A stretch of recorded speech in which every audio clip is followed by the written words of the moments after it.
questions? Good morning, Jim. Morning, Matt. Your first thoughts of going to the Saints practice facility, how did that go? That went well. A great facility over there, and Saints personnel, coaches, owner, everybody staff, everybody there has been extremely hospitable, and looking forward to a great day. Been, as Brian Jennings said earlier this morning, been anticipating this day for 3 days. Everything here at the hotel has been wonderful. It kind of like it is here, you know. That's just a beaver dam down. It's like a beaver dam being built over in the coach's offices just downstairs. Very excited. Everybody is attacking this day with an enthusiasm unknown to mankind. Every coaching room is aglow with video on from early this morning. Was really fired up when I walked by the running backs room at 7 a.m. and Tom Rathman's in there teaching and coaching football to Frank Gore and Michael James, Bruce Miller, Anthony Dixon was in there.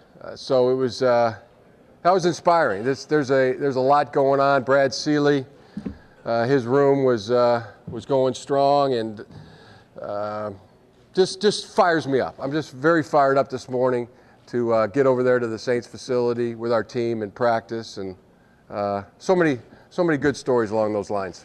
How big of a challenge is it just to keep this a normal Wednesday practice?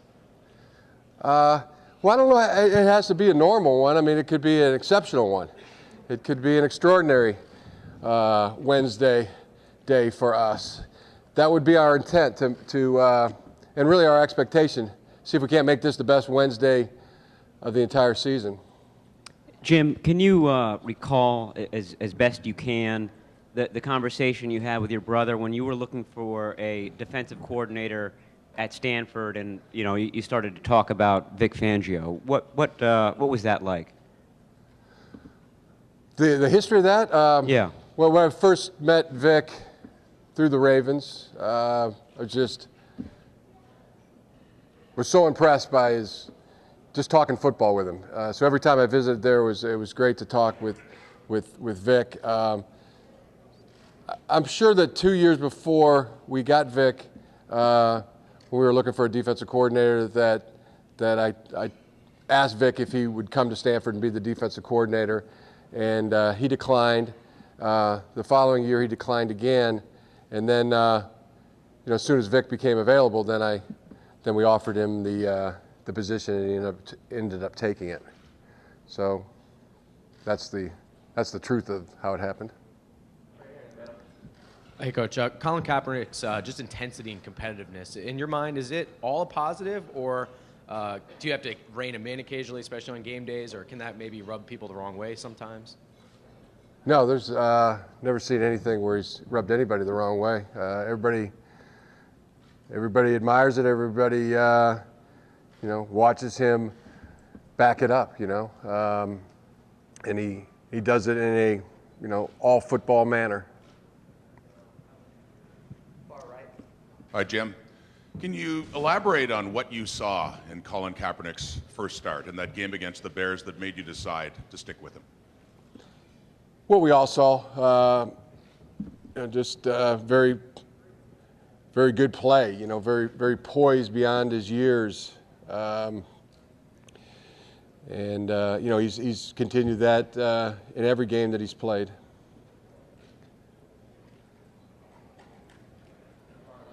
Hey, Coach, over here. What can you say about how the rest of the offensive weapons have adjusted since the quarterback switch? Everybody has done extremely well. I mean, Michael Crabtree just continues to catch the football. Does a tremendous job running with the ball after catch. Very, very knowledgeable in his assignments and what people are doing around him. Randy's been outstanding. Vernon Davis as well. So I mean, yeah, all the offensive weapons have been extremely good. And then really, I'd like to talk a little bit about our offensive line, if that's okay. That's been a phenomenal group for us, and I would call them offensive weapons as well. Joe Staley, much talked about, a very talented player, tremendous leadership within the group. How exciting this is for Jonathan Goodwin. Being back at the Saints facility yesterday, and memories had to have been thick for him. I know he visited with Sean Payton and some of the staff there. But what he's meant to our football team when we first arrived here, we were void at the center position, and Jonathan Goodwin has stepped in, started every game. Really been a great player for us. Also, Anthony Davis, his emergence at right tackle from a toughness standpoint, from a strength standpoint, and just the way he continues to grow and grow and grow as a player.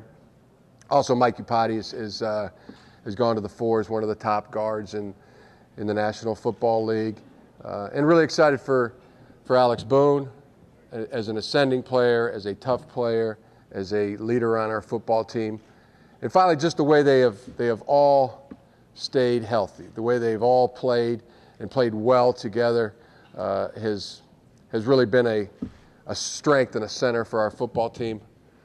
Also, Leonard Davis and what he's brought to us, along with Daniel Kilgore as the 6th and 7th linemen.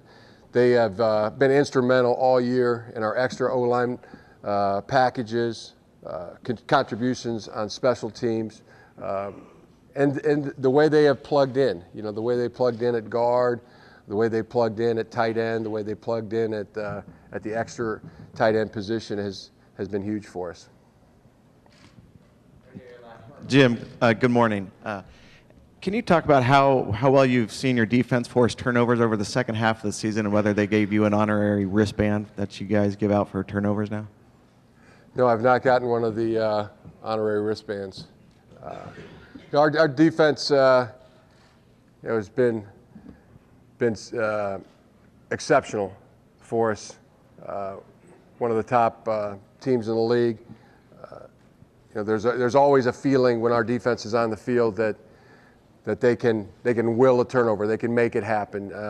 You watch it and you anticipate it. I know our offensive guys do, and our defensive guys have confidence and belief that they can get the ball back for the offense. Now, every drive isn't always going to end in a turnover, but there have been it's been something that has fueled us through this season and in the past. Jim, you've often said that you've got two starting quarterbacks, Colin and Alex. Do you generally understand it if Alex needs to be a starter again, and do you think he should have a chance to be a starter in this league? Well, yeah, the way we've described it also, we have a left arm and we have a right arm, and that's something that's is very good for our football team. And of course, you understand the desire to play and to start. Alex, we expect that. We've talked about that, and he has provided that. He has gone into every game with that mentality, preparing like a starter and ready to play. Before every game, I talk to him about it. Be ready to go today. Be ready, it's obvious through his preparation during the week that he is ready to go. Hey, Coach. On the field, Colin Kaepernick has adjusted and really shown a lot of polish and poise. Off the field, he's been even more impressive. Was there ever a conversation you had with him or a sit-down saying, hey, your life's about to change. You're going to be put in the spotlight. Here's how you're going to have to handle this. Was there ever that process, or was it just natural that this guy can handle this? Just natural that this guy can handle this. No, there was no conversation about his life changing. He's a great kid. He's a fully grown man now, but he's got a lot of talents from mom, dad, and God, and been raised really well. And complete confidence in how he handles himself. Yeah, Jim. Over here, a follow-up on Alex Smith. How important has his attitude been as far as not being a distraction and what you could have easily have been during all this time?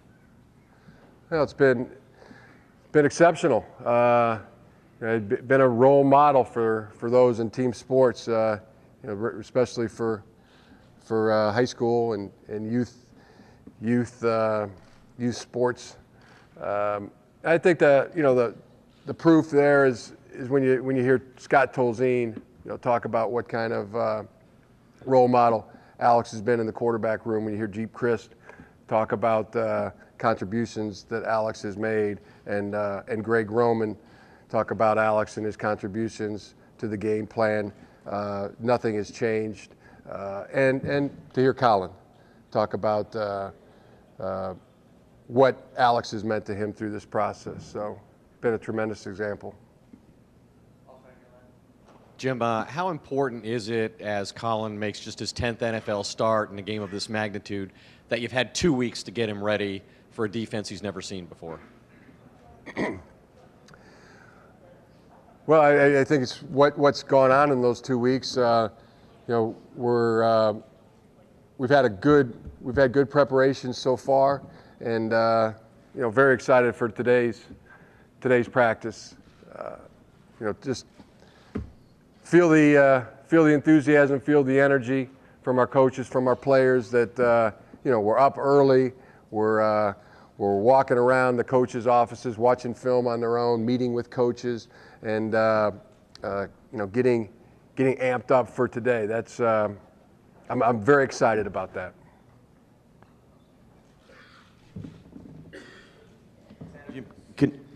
Right here. Can you tell us maybe one or two factors that were really important in Michael Crabtree elevating his game to such a high degree this season as compared to where he was maybe a couple of years ago? Tell us some of the factors that made him take this huge step.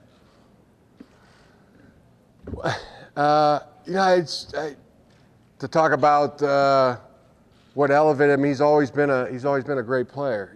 That's always been our worldview of it.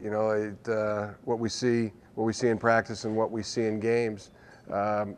He's always been a great contributor to our football team. But talent, character, and a great desire to be good. Very high level of willingness to compete. Great contact, courage, and toughness. He's a football player. That's probably the best way you can say it. Michael Crabtree's a football player. Hey, Jim, right here. John told me that he doesn't think it's any mistake that two big physical, hard-hitting teams are here at the end. Can you explain how big a part of your strength at the line of scrimmage has been of the identity of the team, and really maybe the grounding in what you believe in, as a football coach? Yeah, that's we take that as a compliment. First of all, that's what our football team wants to be about. And talking about our offensive line, talking about our defensive line, I think on a football team that that's the character of your football team. There's no statistical agendas with any of those guys. They're about playing the game, playing it tough, playing it strong, playing to win, playing for a level of respect. And that's what drives our team. Can speak for our football team. And it's evidenced by what you see in the Baltimore Ravens.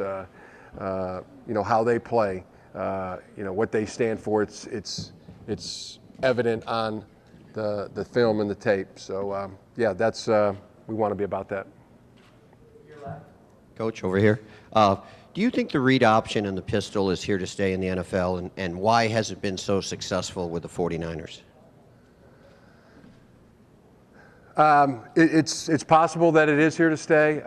Don't make any predictions on that.